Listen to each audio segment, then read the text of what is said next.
Okay, well, good afternoon and welcome to today's installment of the Boost Your Skills webinar series, where we enlist the advice of specialist experts in order to help you make the most out of your university experience and to acquire the skills to help you succeed both professionally and on a personal level. I'm Siddharth, and joining me is Jenny, and we are your Boost Your Skills team. Today, we're joined by Jo Owen, one of the UK's leading social entrepreneurs, the founder of Teach First, which is the largest graduate recruiter in the UK. He's an award-winning author and a speaker who practices what he preaches. And I, for one, am very excited to hear what he preaches. This event will be in webinar format, so you will not be able to turn on your cameras and mics, but we would still love to hear from you through the chat function. This is a safe space with no judgments being passed, so please feel free to ask questions without fear or worry. If you are still anxious, feel free to message Jenny or myself anonymously and we'll pass it on. This webinar will consist of a short focus exercise, a 45-minute session, followed by some time for Q&A. Please send any questions you have into the chat box and we'll attempt to get through all of them. The event is also being live streamed to our YouTube channel, so don't worry if you've missed anything. We'll be sharing a link to the video and slides after the event. Finally, thank you to all our attendees who pre-submitted questions. So without further delay, here's Jo. Thank you so much for that introduction. Look, I'm delighted to be with you. And welcome to the Recovering Pessimists Guide to Optimism, for which I am remarkably well qualified as someone who is brought up to believe that the only reason it's not raining is because it's about to rain. So from that, I've had to sort of struggle to find the sunshine in life, but I'm finally sort of getting there. Well, and part of that journey started when I came across an interesting challenge, which I'd like to share with you. And here it is. I'm going to make you an offer. I'm going to offer to let you join me in a time machine. And together, if you want, we can travel back, say, 250 years. And when we get out, you're going to be able to live the rest of your life as a prince or princess with all that goes with that 250 years ago. And if you want, you can bring your friends and family with you. So there you are, a kind of royal offer. Would you now prefer to live the rest of your life as a prince or princess 250 years ago? Or would you prefer to live life as it is today with all the challenges and stuff that goes on? So there you are. Let's think of, actually, don't answer immediately. Give it just 20, 30 seconds to think about the trade-off, to think about all the good stuff you might get 250 years ago, like, hot and cold running servants, and some of the bad stuff, no hot and cold running water, etc. Okay, so just think about it. And once you've thought about it, start clicking your votes, and let's see how many of you would like to live as royalty 250 years ago? You remember, all the stuff about no painkillers, internet. That might be a good thing, no internet. I don't know. Some people might like that. No Coldplay for a generation before you. People might think that's a good thing, So think about that. Dentistry. Interesting. TV, I don't know, all sorts of stuff. Right, so vote away. And Jenny. So it looks like most people have voted now. So I'm just going to end the poll and. Is there going to be a drum roll while we Oh get the results? You have to up? imagine here we go. Let's share it. So it's like Oscars Day. Oh, isn't that amazing? Fantastic. I made this wonderful offer to you. Live like royalty. And you're chucking it in my face. And you know what? I don't blame you at all. Because when I ask this to groups, quite often what happens is in the first 5 seconds, everyone says, oh, royalty. Yes, I want to be like royalty. And then they think about it. No painkillers. No indoor sanitation, no hot and cold running water, no central heating, no air conditioning, no nothing. And they go, actually, you know what? I know that life can be kind of rubbish at times at the moment, but on balance, I'd rather take the deal I've got today. So that's the first step into Recovering Pessimists Guide to Optimism.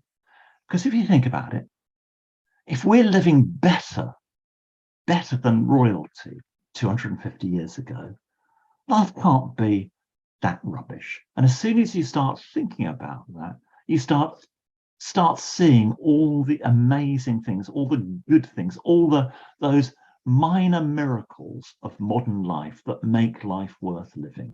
Okay, so hold that in mind. And if that's all you take from today, that's actually not a bad thing to take. Now let's start actually going on this journey of the Recovering Pessimists Guide to Optimism. And this is a journey that I've taken, and I'll take you on it with me. So the first breakthrough for me was to discover, oh, hang on. I was hoping we can move this forward. Oh, there we go. I've given you that challenge. Right, so the first breakthrough for me came when I was on the board of the Wellbeing Institute at Cambridge University, and I was discovering all the amazing benefits of being optimistic. And here they are. And there's a lot of research on this, so this isn't just sort of made up. There's research on it. Basically, optimists live longer and do better than pessimists. Okay, and there's lots of detail here. You've got better immune response, less like, and we're going to go through some of this later on. But the takeaway is, if you're an optimist, you live longer and you live better. So let me just give you one classic bit of research on this. It's on nuns. Okay, so nuns are really interesting to examine because they all have the same lifestyle, the same beliefs. You could say they have the same habits. Okay, but one way or the other, you've controlled out a lot of the variables. So some researchers went in and to one nunnery where all the new nuns, aspiring nuns, had to write a statement about why they wanted to become nuns. And they coded all these statements from like 70, 80 years ago for optimism and pessimism. They'd look at all the optimistic words and score them highly and take all the pessimistic words and so. And what they found was that they could kind of divide the nuns into two groups. There were what they called the duty nuns. These were the nuns who wrote things such as, this is my calling, this is my belief, this is my duty, this is what I need to do with the rest of my life, and I am committed to serving. Okay, that's great, that's wonderful, and that's what you'd expect. Fine. So that's one group, the duty nuns. Then there was another group who they called the fun nuns. These were the people who said, I'm so excited, the best thing that's ever happened to me. I'm really happy that this is going to happen. This is wonderful. This is what I've always wanted. Interesting. Interesting difference. Duty nuns, fun nuns. So then, remember, these were all written about 80 years ago. So they followed up to see what's happened to the duty nuns and the fun nuns. Well, 60 years later, most of the duty nuns were either dead or in ill health. Meanwhile, the fun nuns were going, I'm still so happy. This is so wonderful. I'm having a great life. And there you have it. In microcosm, you will live longer if you're one of the fun nuns, if you're optimistic and positive, than if you're duty, pessimist, negative. And there's been lots of other research that's basically said the same thing. So let me just give you one. Oh, and incidentally, this finding for a pessimist is a catastrophe. Because as a pessimist, I go, oh, blimey, I'm a pessimist. And now you're telling me that I'm going to die early and live badly. So now you've given me even more to worry about. So, this is both an opportunity and a challenge. If you're an optimist, you say, this is wonderful news. This is great. I'm going to live forever and be brilliant. And if you're a pessimist, you say, this is a disaster. So, start of a journey, but there's a long way to go. The research, just one more great bit of research. This was done in America, where they were looking at the causes of heart disease, okay? I can never say this, but arthrotic heart disease, I think. Okay. And what they found was pretty predictable, that if you had high income and good education, you were less likely to get heart disease, the R-squared of minus 0.24. But there were some fairly predictable predictors of heart disease, which was smoking, diabetes, and obesity. And if you put all those three together, you got an R-squared of about 0.4. So, yeah, pretty good predictor of you've not got a healthy lifestyle and you're going to pay for it. But then they found that there was one other item that had an even higher predictive rate of heart disease than smoking, diabetes, and obesity put together. And it was this: your use of language on Twitter. So just with the nuns, this study decided to code all the positive and negative words on Twitter. And they did it on a county by county basis right across America. So they could then relate the positive language and negative language by county with rates of heart disease by county. And what they found was, in communities where people had very negative language, basically a lot of expletives, which I don't need to repeat to you here, but you can imagine all the negative stuff that would be coming out. Those people had really high rates of heart disease, whereas the more positive Twitter users, who are all saying things like happy, wonderful, holiday, good, luck, etc., landed up having very low rates of heart disease. Now that's important because it says something about yourself. Like if you're someone who has a lot of anger, negativity, and pessimism inside you, that's really bad for your health. If you have a lot of optimism inside you, that's great for your health. But it says something else, which is really important for you. It's that the community you live within really is important for you. Because if you live within a community which is negative and has all the expletives and all the bad stuff in Twitter, you're probably going to be infected by that as well. If you live in a really positive community with all the positive language, equally you will be infected by that. So when we talk about mental health, I often think it's useful to think about 3 lines of defense. Here they are. The first line of defense is to live in a positive and optimistic and supportive community. So choose your community carefully. Okay? That's the first lesson. The second one is clearly the personal lesson about building that personal resilience, personal optimism, personal positivity. And that second line of defense is the line of defense that we'll look at today. The third line of defense, clearly, if those first 2 lines of defense don't work, the third line of defense is to get professional help. Because there are times, we all go through times where we do suffer greatly for one reason or another, and then you need professional help. But if you have the first 2 lines of defense in place, then 95% of the time, you're going to find yourself in a very good position. Right. So, having said all of that, there's a big question of what is optimism? Okay, what is optimism? Well, let's start with what it isn't, because a lot of people think that optimism is about hoping to get lucky, but hope is not a method and luck is not a strategy. Yes, you need hope, but you need a method and you need a strategy as well to convert luck into reality. And this idea has really been encapsulated in what has become known as the Stockdale paradox.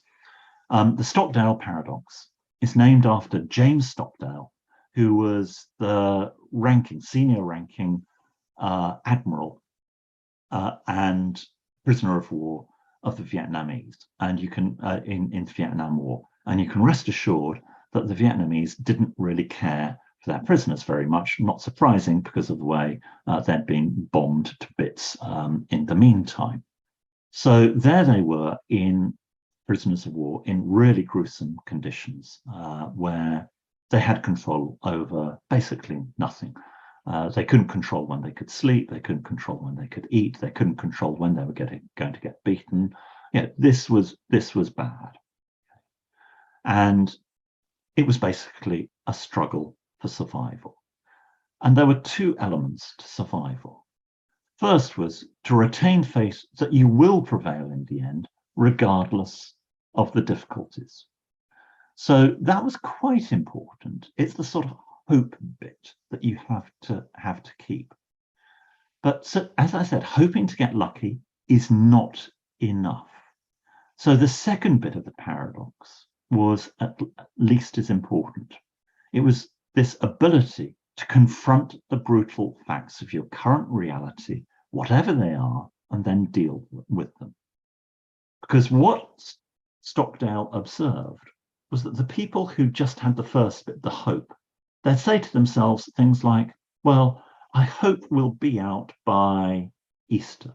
I hope we'll be out by Thanksgiving. I hope we'll be out by Christmas. I hope we'll be out by another arbitrary date. And each date would come and each date would go. And each time the date passed, a little bit more hope would disappear. And eventually all hope would disappear and they would die. And those prisoners would be the prisoners that died of despair. So hope without a method can actually be very dangerous because it's just hoping to get lucky. And eventually that hope evaporates and turns to despair.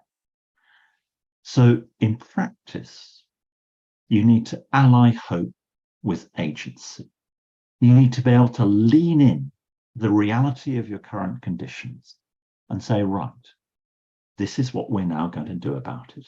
And in their case, they can control more or less nothing, but they realized the one thing they could control, the one battle that was left to them, was the battle for their minds. And so they said, fine, that is the battle we will fight, and we'll help each other and support each other. So even though they were in different cells, they worked out a way of communicating by tapping on pipes, and they tapped a sort of Morse code that they invented for themselves. And they tapped jokes to each other. I suspect the jokes got fairly boring after a while because they were the same jokes the whole time. They could just tap sort of number 13 and everyone would laugh because they go, oh yeah, I remember number 13 joke or whatever it is. But anyway, the point was they fought that battle and they fought it together. And they said, that's the battle we're going to fight and we're going to survive. Okay, and they did it. Now, yeah, that's an extreme strategy for an extreme situation, but it's illustrative that optimism isn't just about hope. It's about agency and acting so that you know you will prevail. You don't hope you will prevail, you know you will prevail, and you have a method for doing so. So, well, that is quite a big journey. So we need a way of starting this journey that's simple for all of us. And the journey for me started in a very unusual place. It started here in Bangkok, in gridlock. And any of you who have been to Bangkok will probably know that Bangkok gridlock is truly world beating. Now, the wonderful thing about gridlock, well, gridlock is beautiful, actually. Beautiful because it doesn't discriminate. Gridlock doesn't care who you are. You can be of any race, color, religion, sexuality, faith. It doesn't matter. It doesn't matter who you are or what you are going nowhere. And you're going nowhere fast and for a long time. So there I was, stuck in gridlock. I thought about it and I started looking around. And surprise, surprise, to my left, there was an executive, a very important executive, I think, with very urgent meeting. And the red mist had descended. He was pumping the horn like crazy in the hope that as a result, all the traffic would disappear and he'd get through. Surprisingly, it didn't work. And that just made him more frustrated. To my right, there was another executive in a sort of van type thing. And she was in the back of it.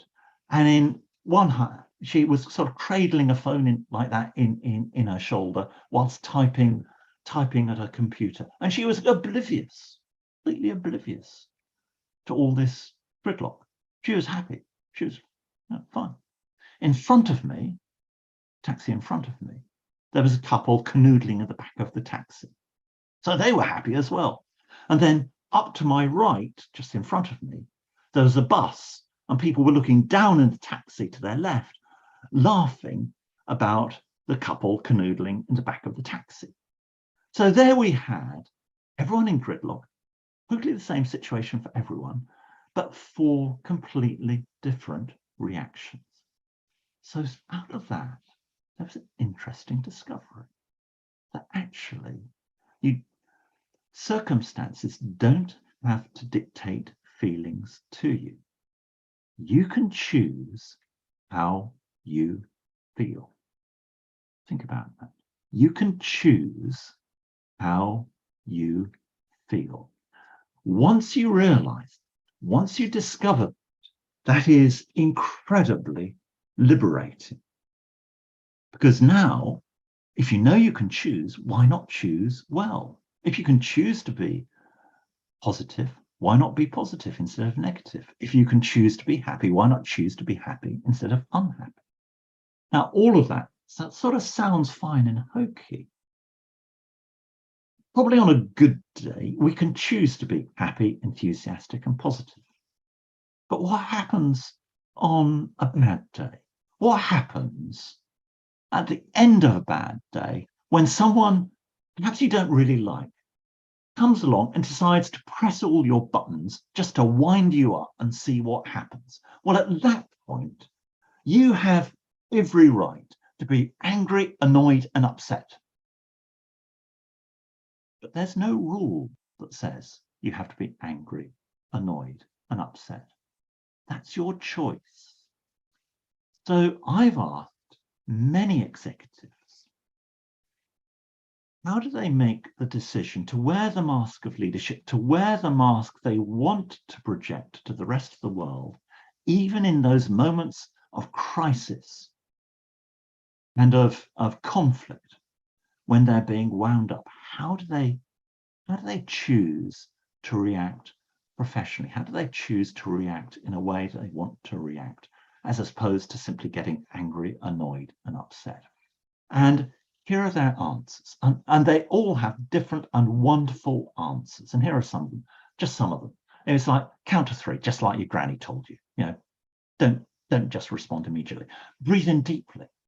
Actually, this is an interesting one. Breathe in deeply, but then exhale slowly. Right? Just that, just that. The moment will pass, and you can decide how you want to react. Incidentally, if you want to react by getting angry, at least that's then a deliberate decision. Okay, so it's not saying you can't get angry. It's just saying make a decision about how you want to react. Another, imagine you're a fly on the wall, observe the situation, and decide how you want the proceedings to proceed. Go to the happy space in your head. Okay, we all have a happy space. Go there, right? Relax, chill. Think what your ideal role model would do, which is fine, unless your role model is some combination of Darth Vader and Genghis Khan. So please, if that's the case, don't do it, okay? The one I really love was the person who said, you know what I do? I just imagine the other person is a fat 50-year-old wearing a pink tutu, and then I can't get angry. So coming out of this, it really doesn't matter what your technique is for just gaining that 1 or 2 seconds in your mind, where instead of simply going like that, you can go, how do I want to react? 9 times out of 10, you'll decide, actually, you know what, going like that really isn't worth it. And you'll find some other strategy, and that's fine. So it doesn't matter what your strategy is for just gaining that couple of seconds, but make a conscious choice, make a conscious decision about how you want to react and how you want to feel. Because once you make a conscious decision, it'll probably be a good decision. So live with that. Right. So we've said that optimism is good. You can live longer and better. We've said you can make a choice about how you feel, which is interesting. But then how do you actually learn to be optimistic and optimistic instead of pessimistic if you've been brought up to be pessimistic? So here's where breakthrough 3 came. I was taught an exercise which is incredibly helpful to see the world through a different lens, to see the world through a positive and optimistic lens, as opposed to seeing the world through a pessimistic and gloomy lens. And incidentally, this is an exercise which has been tested academically and proven time and time again. It's called the 3 good things exercise, sometimes called the 3 blessings exercise. So here's how it works. At the end of the day, just write down 3 good things about the day. That's all you've got to do. That's all you've got to do. Now, the point is to write it down at the end of the day. The act of writing makes it much more purposeful and much more deliberate, and forces you to think back on the day about what has been good about it. Now, when I do this with groups, I often say to them, well, okay, let's do an extreme version of this. Think about 3 good things that happened within the first 3 minutes of waking up. Okay? And it's amazing what people come up with. It's like, oh, it's wonderful to wake up in a warm bed, to wake up in a safe city, to wake up with friends, with your family, to wake up and be able to turn on hot water and cold water at the twist of the tap without having to go and collect water. It's wonderful to have indoor plumbing. Suddenly you find out within 3 minutes there are hundreds of things that we could actually be grateful for. So all you have to do, instead of identifying 100 things, identify 3 good things at the end of the day. And by the end of 30 days, keep it up for 30 days, you'll find you routinely start observing all the good stuff that we take for granted. Because there's so much good stuff, all those minor miracles of life that we just take for granted. Okay. Again, this takes us straight back to that exercise about, do you really want to live as royalty 250 years ago? There are variations on this exercise. Do the 3 blessings, 3 good things first. Okay. Anchor yourself with that. But then good variations are just 3 things I learned today. 3 ways I helped other people or they helped me. Look at the positive stuff. All this is about just changing the way you see the world. So I'm now going to make you another offer. Okay. The last offer failed flat on its face, so I failed with that. So now let me make you another offer, which is actually, I think it may actually be possible, this offer.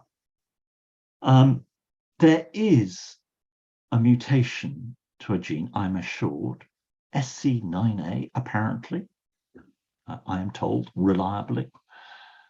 If this gene is mutated in a certain way, it means that you feel no pain, literally. And it's a very rare mutation, but there are documented cases of individuals who have had this mutation, and literally they can feel no pain. Isn't that great? So, poll number 2. Would you like to lead a life with no pain ever? Right? Kind of realistic offer. Science will probably get to the point where that gene can be deliberately mutated and you never need to feel any pain. Again, think back to all those dental appointments, all the other bad stuff that's happened, right? Injections, etc., etc. No fear. Right. Vote away. Let's see what happens. This one's a little bit more close, I think. There's a bit of a spread between the 2, so that's good. Good. I'm going to finish the poll in a second, so if anyone else wants to vote, then I would do so now. If you, for any reason, can't vote on the poll, then just pop it into the chat and we can take that into account as well.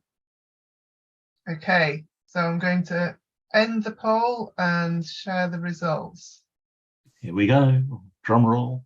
Okay, so that's much closer. Good. Well, when I first saw that offer, I thought, oh, brilliant, that's absolutely great. But then I read the research about the kids, and it's always kids who don't feel the pain. The reason they're always kids is they tend not to live to adulthood. And there's a reason for that. When you feel no pain, and these kids, they're often regarded as being completely retarded because they appear not to learn. They just don't learn from experience. They hold a really hot, scalding thing and they go, oh, well, fine, no problem. They don't realize it's dangerous. So they land up doing all these incredibly dangerous things, getting scalded, breaking bones, all sorts of stuff, and they don't care. So they don't learn, and eventually most of them land up killing themselves by doing something extremely dangerous, which they don't realize is extremely dangerous. So they lead very short lives in which they tend not to learn anything at all. Right. So having looked at that, I started with a 33% going, yeah, a life without pain, rock on. By the time I'd read the research, it's like, you know what? Actually, pain in moderation is actually really useful. Isn't that interesting? Pain is useful. That's how we learn to navigate life safely. So now, I'm not sure if I've done. Actually, I could rerun that offer. Let's see if we rerun that offer. Okay, but instead of it being no pain, I'm going to ask you to imagine that it's saying, would you like to lead a life without any negative emotions? So, okay, instead of physical pain, I'm now asking you, would you like a life without any negative emotions? I can remove all emotional pain for you. So, do you want to live a life with no emotional pain? Yes or no? Okay, let's see. Well, I think people are going to start distrusting my offers after a while. They're going to say, every time I come up with it, like, oh, no, I don't like this. But we'll see what comes out with this one. It's still fairly close. Let's end the poll and share the results. So okay, let's see. Got 30% saying yes and 70% saying no. Okay, so in fact, it's very similar to the physical pain one as well. And in practice, the implications of no emotional pain are the same as no physical pain. Just as physical pain is a way in which we learn, so emotional pain in moderation is actually quite helpful, because all negative emotions are there for a reason. They're there to tell us something is wrong, and it's a call to action. So let's just look at that. Oh, hang on, if I can get back. Here we go. So when you look at it, you go, yeah, all those negative emotions, I mean, they're kind of rubbish, aren't they? I mean, really, really, really rubbish. Yeah, we don't really want them at all. But they all have benefits. Okay? Now, I'm not going to go through all of those in detail. I suggest that's something that you can read in your own time. But even anger, right? Think about anger. I mean, anger is kind of useless and horrible emotion. But let's think back to the civil rights movement in the United States, or many other protest movements. Those protest movements probably wouldn't exist if people didn't feel a deep sense of anger and injustice about what was going on. And that anger and injustice was a call to action which changed the world. So anger in moderation and well-focused can actually be really helpful. So it's about, are these things A, in moderation, and B, can you actually listen to these emotions and use them positively? A good way of thinking about the use of negative emotions is to think, what happens if that negative emotion doesn't exist? Okay, so for instance, if you never feel guilt about anything, I mean, would you really want to know a person who doesn't feel guilty about anything? they're going to have no ethics of any sort whatsoever. And what about anxiety? If you never felt anxiety about anything at all, would you prepare for exams at all? It's like, oh no, it's all going to be a breeze. No anxiety at all. So actually, once you go through all of these and look at the absence of each emotion, you can see that actually that emotion plays a very important role. So when you find this negative emotion beginning to sort of bubble up, don't run away from it. Don't run away from it. Lean into it. Listen to it, because it's trying to tell you something. And once you've heard the message, then try acting on it. Right. Oh, we're running out of time, but I'm now going to help you. This is Optimism Masterclass.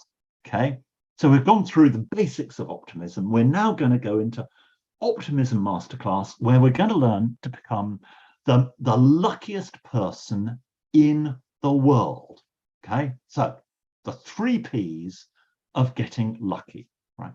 And again, there's another wonderful academic study done on this by, I think, Waterman, who was at Hertfordshire University, and he did a book called, very creatively titled book called Luck, I think. So he just studied luck, okay? And he came down to, actually, luck is about 3 things, 3 P's: practice, persistence, and perspective. Okay, so P for practice. A quotation attributed to Arnold Palmer and about 20 other top golfers of the past is this: the harder I practice, the luckier I get. In other words, that I don't play golf, but I understand a 12-foot putt is quite a difficult putt. It certainly would be for me. But if I tried doing it, I might get that 12-foot putt 1 in 100 times, and that would be luck. But the more you practice, that 1 in 100 shot slowly becomes a 1 in 50 shot, a 1 in 20 shot, a 1 in 10 shot, a 1 in 5 shot, and perhaps a 1 in 3 shot. So suddenly the lucky putt becomes the skilled putt. So practice is a really good way of increasing your luck. The second P is persistence. So this study found there was one woman who was sensationally lucky. She was that irritating person that would win all those prizes, all those raffles, all those sweepstakes, all those sort of tiebreakers, you know, in not more than 12 words, say why you think so is wonderful, something. And so she'd win free holidays, free money, free cars. She didn't even drive. So how irritating is that?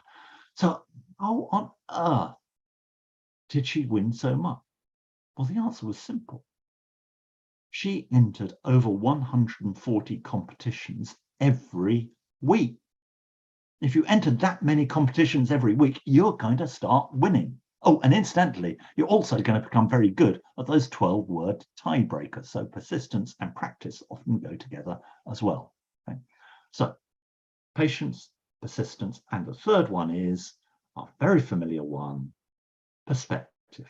That takes us straight back to the prince and princess exercise. Yeah, we are as lucky as we think we're lucky. So if we want to look at all the bad stuff that's happened today, if we want to look at all the bad stuff in life nowadays, we'll find plenty of stuff to be pessimistic about. But if we now just stop for a moment and go, well, hang on. If we're living better than royalty used to live, maybe, just maybe, there's some good stuff in life as well. Right. I think I'm well out of time. I've probably gone way over time. Oh, no, we've just got about five minutes to go. All right, I'll tell you what, we'll do one more thing in the last 5 minutes. Right. This is about the opposite of optimism. So how do you deal with some of the tough stuff? How do you control? Optimism is about controlling your mind and seeing the world in a different way. But when we do that, we can also find that our mind, although we all have habits of mind, and our habits of mind most of the time help us navigate the world very successfully. And we all have developed these habits. They're shortcuts, mental shortcuts that help us get through the day simply and easily. But sometimes our habits can let us down. And here are kind of 5 thinking traps you might want to think about. I'm not going to go through all of them because you can read them faster than I can read them for you. I'll just highlight 2 of them. The first, which really winds me up, is the mind reading trap. Okay, so if you really want to destroy relationships, the best way to do it, one of the best ways to do it, is to enter into mind reading. Assume what other people think. Okay, you don't really mean that, do you? What you really mean is, you're not really sorry, are you? It's like, what are you meant to do? How are you meant to reply to that? There is no good response to mind reading. So don't do it. Okay, just don't do it. It blocks communications, hurts relationships. Okay, that's trap 1. Let me go to trap 4, which is a classic trap, catastrophizing. We all do it from time to time. Okay, it's really easy. So for instance, I mean, my wife was out late last night and I was just worried. I mean, you know, I was thinking, well, it's not like her, you know, it's a bit later than normal. I mean, what's happened? She hasn't called.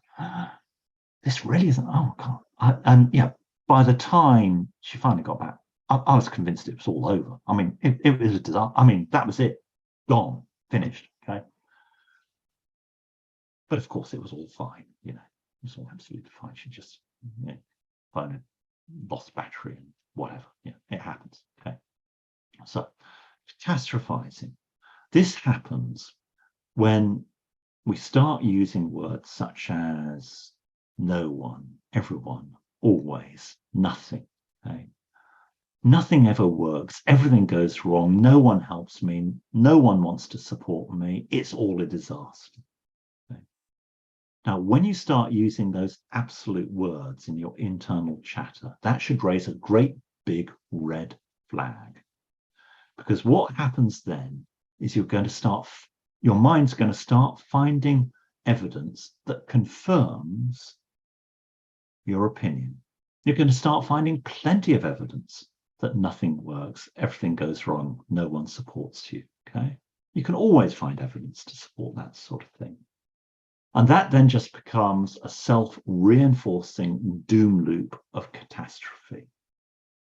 So when you find yourself using those absolute words, bring up the red flag and immediately do something to stop catastrophizing. Here's what you do. Just say, instead of finding evidence to confirm my worst fears, find a little bit of evidence to refute it. So maybe a lot is going wrong, but maybe something went right today. Maybe someone tried to help you. Maybe something could work out better in future. And just hang on to those positive bits, okay? And catastrophizing, incidentally, is a very natural human reaction that we all go through from time to time. Right, so I think we're just about there. I'd love to leave some time for questions as well. Here are my summaries for you. So while I summarize, think about your questions, get into the chat function, and I think it's Siddharth will ask the questions, or maybe Jenny will. Okay, Siddharth. So, key takeaway: optimists live longer and better, and that is good news, provided you can learn to be optimistic. Because if you're pessimistic, that is catastrophic news. But the good news is you can choose how you feel. You can choose to be optimistic and positive. You can choose to be negative and pessimistic. So choose well. Part of choosing well is about hunting the good stuff. So remember the 3 good things exercise, the variations on it, the 3 things I learned, the 3 things I was helped on, etc. And the prince and princess exercise, which I love. Finally, mind your mind. Mind that internal chatter that we all have. Avoid the thinking traps. You had the examples there. And with negative emotions, recognize that they're actually there as a call to action. They're there to help you identify that something is wrong. So don't run away from them, lean into them and act on them. And finally, remember those 3 lines of defense that I talked about in terms of mental health. First line of defense, find that community of friends, family, work, study. Find that community that is positive and supportive and optimistic, not the community that is negative, aggressive, and pessimistic. Okay. Second line of defense is your own personal resilience, your own personal way of perceiving the world, whether you choose to perceive it positively and optimistically or negatively and pessimistically. Okay? Second line of defense. The third line of defense is important. It's where you get professional help. And that's what you need when the first 2 lines of defense, for whatever reason, have not sustained you in the way that you'd want them to sustain you. So that's the Recovering Pessimists journey to optimism. I hope that your journey doesn't take the decades that it's taken me. I hope it takes you months. It only takes a few months, actually, to change those habits of mind. So with that, I hope you live long and live well, like all optimists should do. Thank you for listening. Sila, over to you. Or Jenny, maybe. Thank you very much. I will just take this opportunity to mention that a lot of this has been taken from Jo's excellent book, which is currently being offered at 15% discounts. I'm just going to pop the link into the chat. And if you are interested, there is a lot more detail in the book, so please do explore it. So I have a question, which I was just wondering how long you've been an optimist for. I think I think that's a dangerous question. I think I have to say I'm a recovering pessimist. It's a bit like saying I'm a recovering alcoholic. You can never say you're recovered, can you? So I have to keep working at it. And there are times, I have to say, there are times where, as a recovering pessimist, I find the recovering bit is sort of disappearing from my description. So at which point I just come back to all these lessons that I preach, and I go, actually, just remember, there is a choice. I can always make a choice. And 9 times out of the 10, I go, you know what? Okay, let's just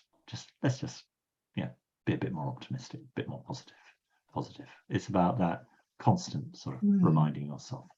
But there's always if you were born a pessimist, there's always a bit of that in you. So especially at the last few years, there's probably been a few things to test you on that one.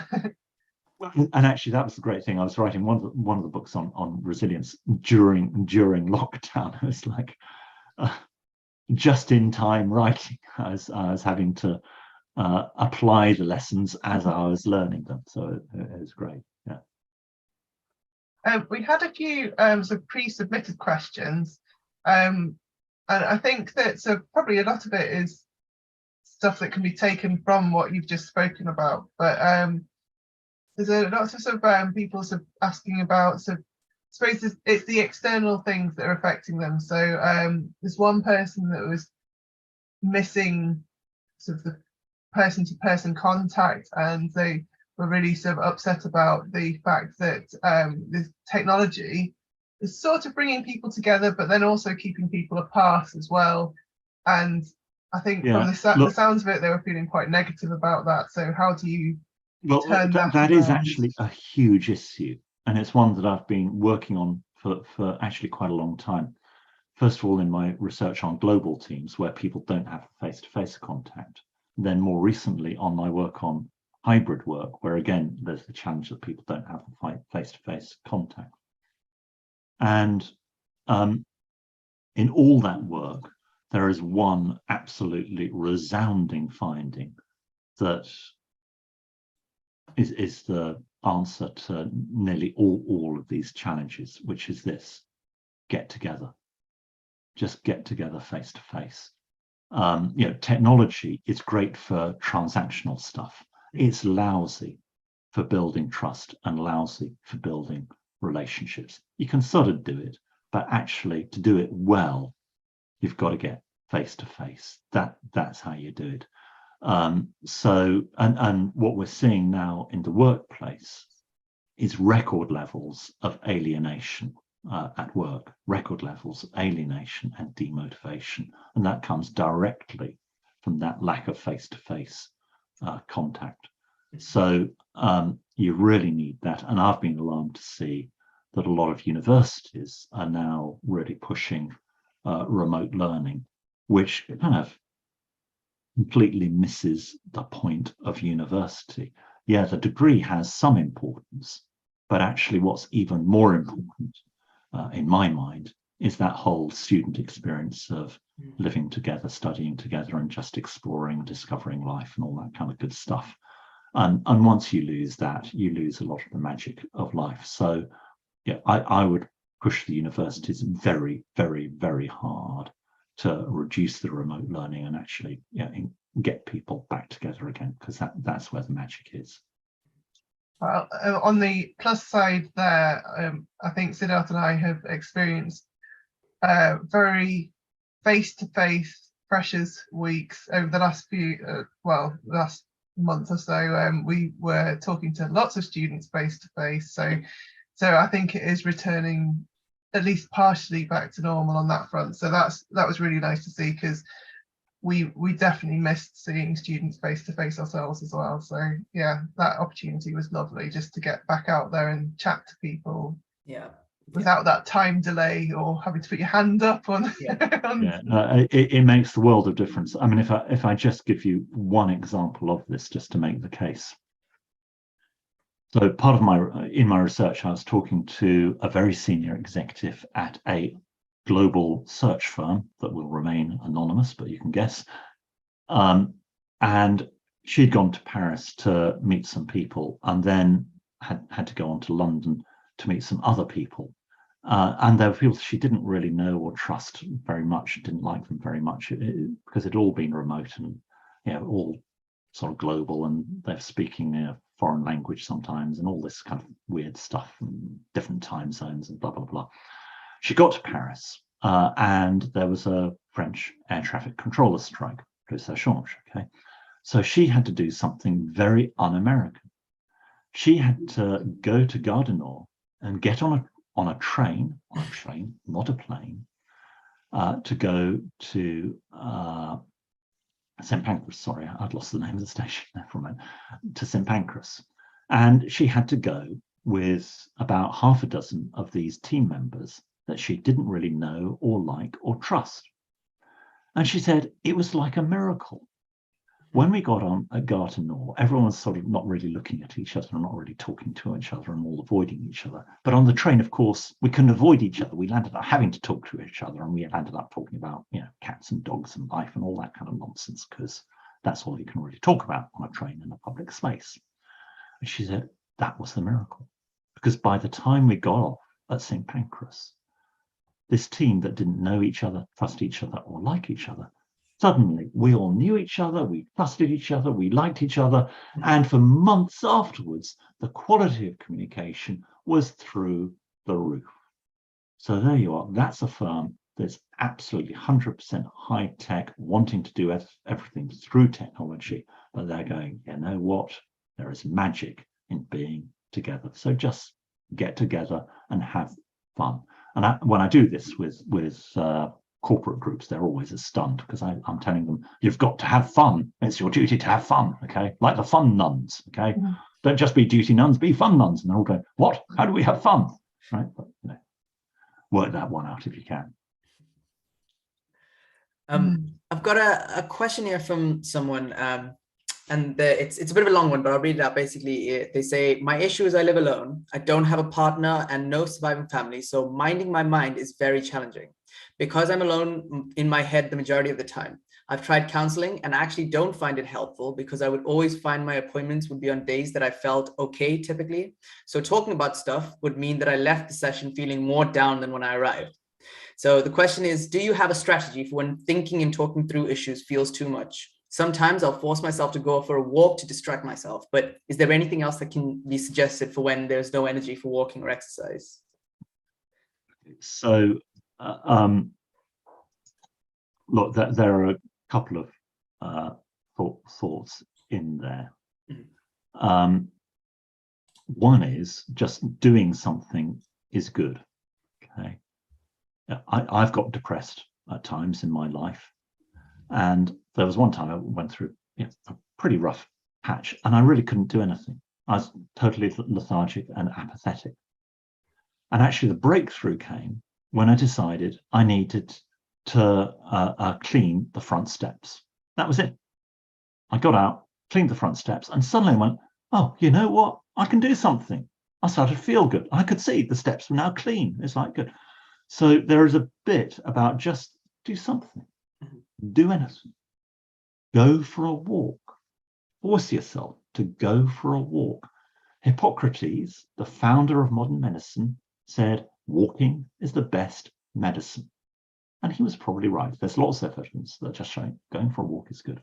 But probably the best thing to do is just get involved with doing stuff with other people, whatever it is, anything.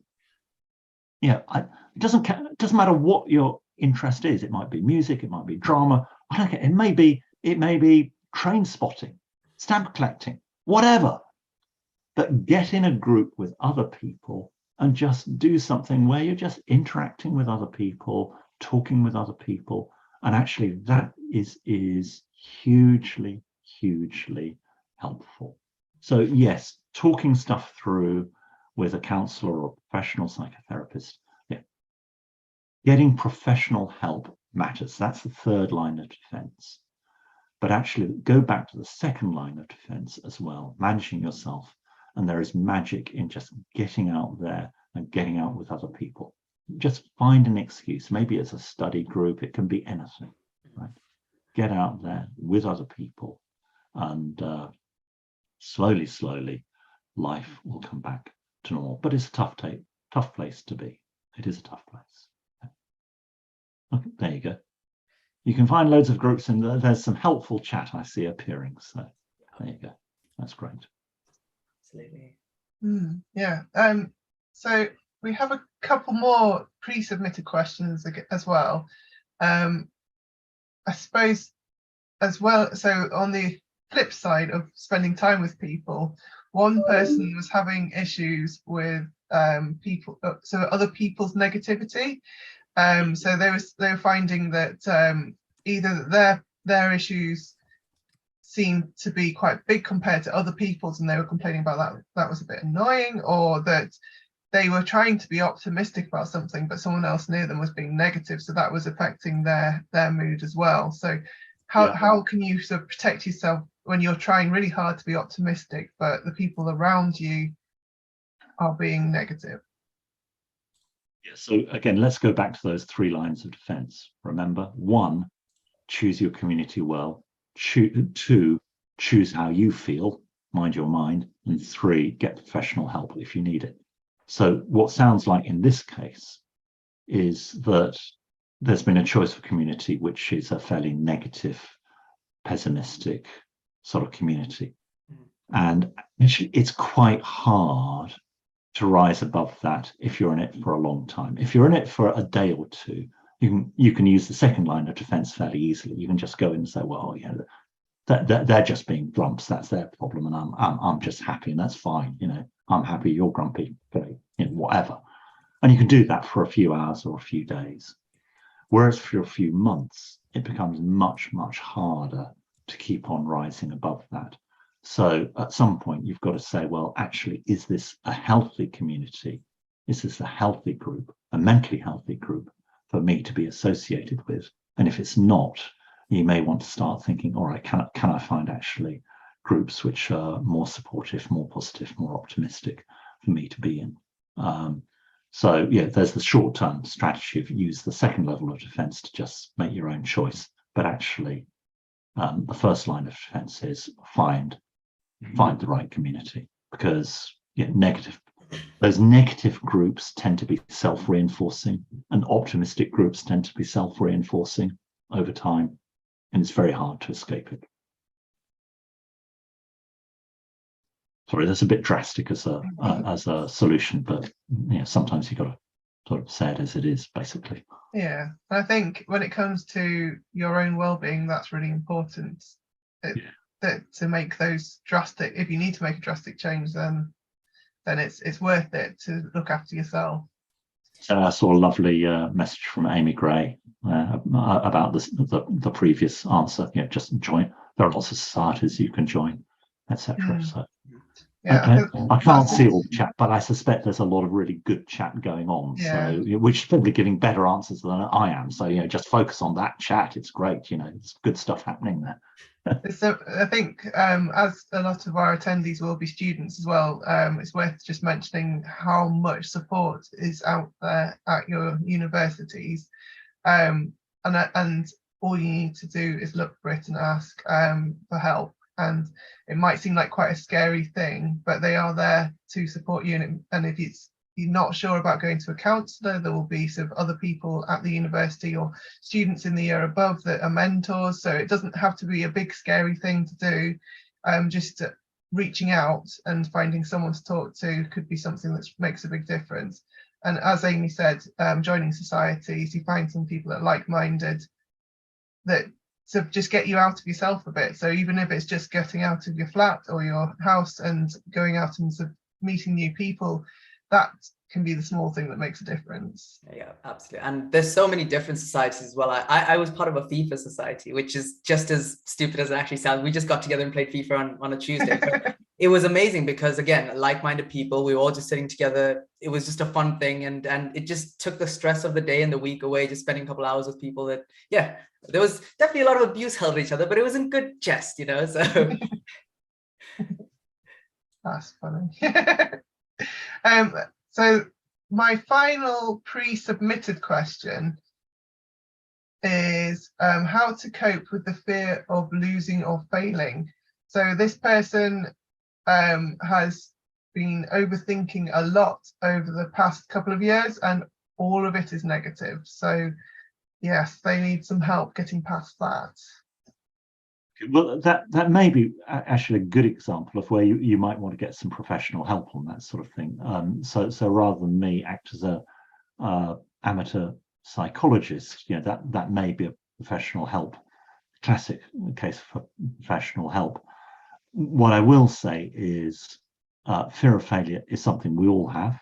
I still have it. So this isn't some certifiable disease you've got. It's actually called human nature. So at that level, don't worry about it. Secondly, anxiety in moderation, as we saw earlier in the presentation, is actually helpful, because that is the call to arms, and that is what means that you will prepare properly for exams and all that. And what I do in that sort of situation myself is I say, well, look, there's a lot I can't control.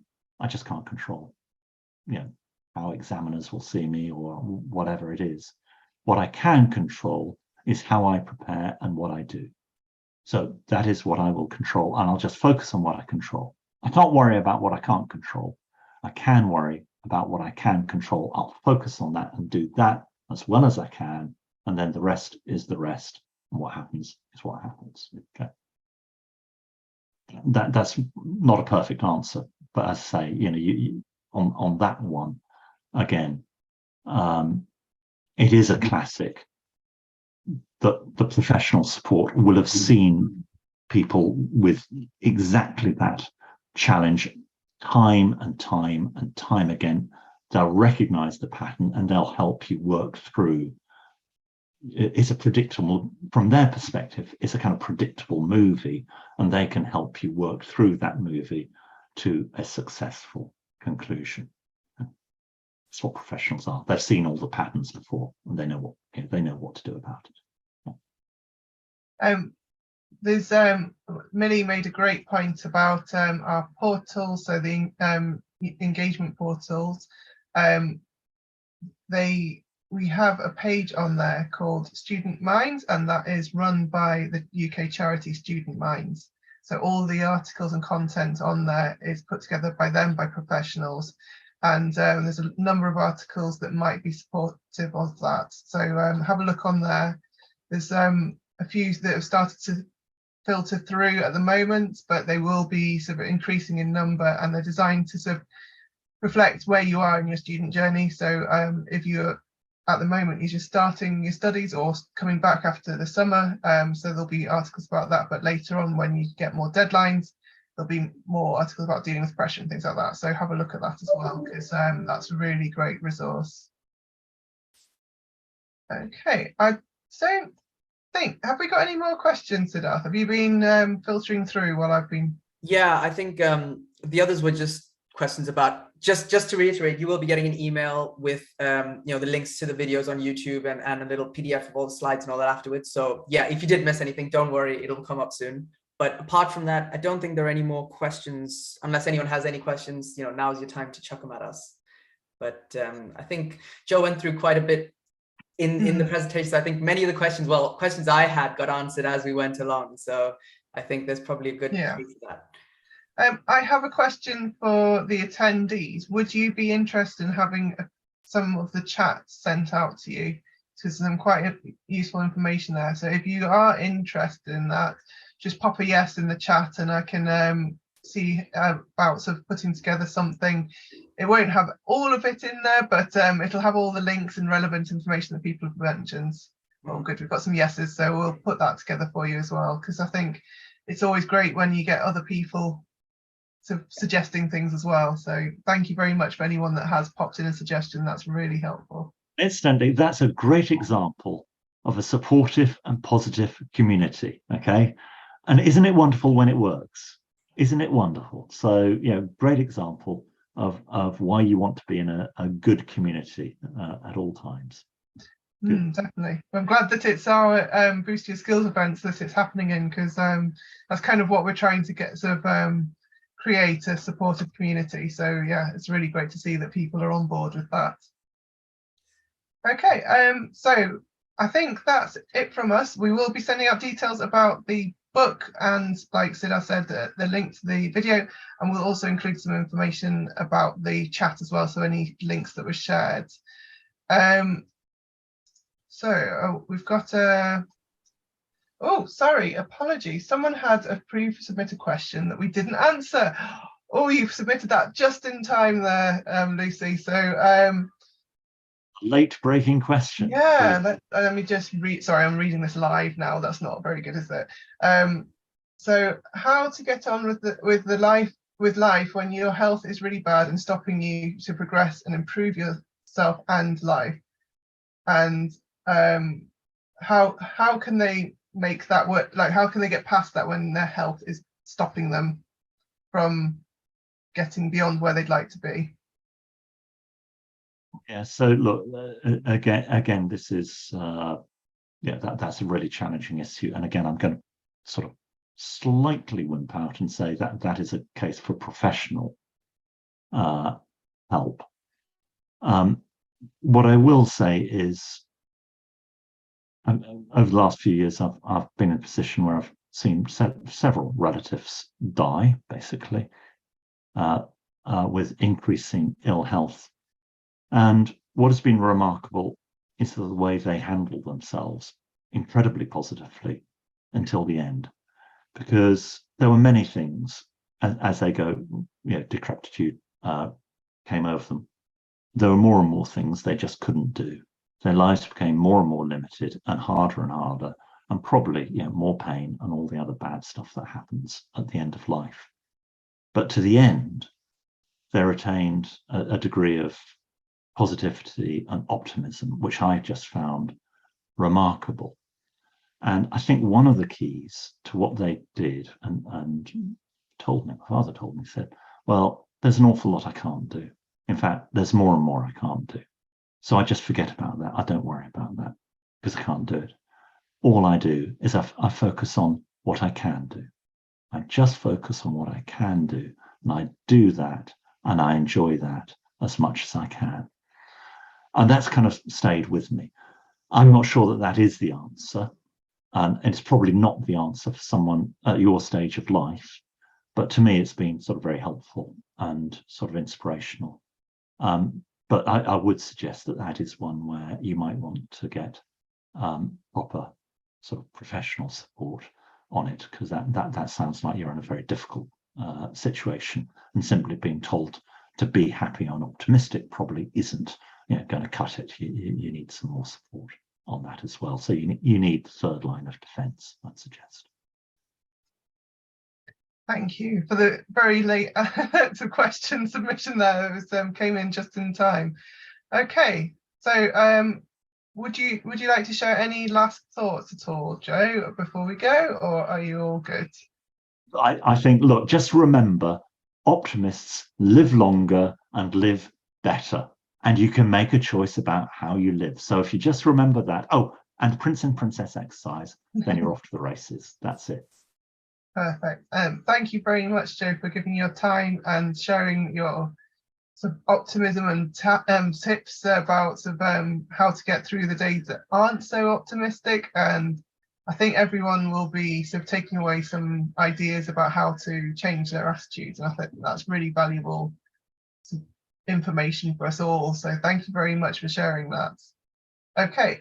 I will be ending the webinar in a second, so thank you everyone that's joined us and joined in and shared tips on the chat. It's been really, really useful. And if you are around for our next event next week, then we will be sending information about that in the email that follows this event.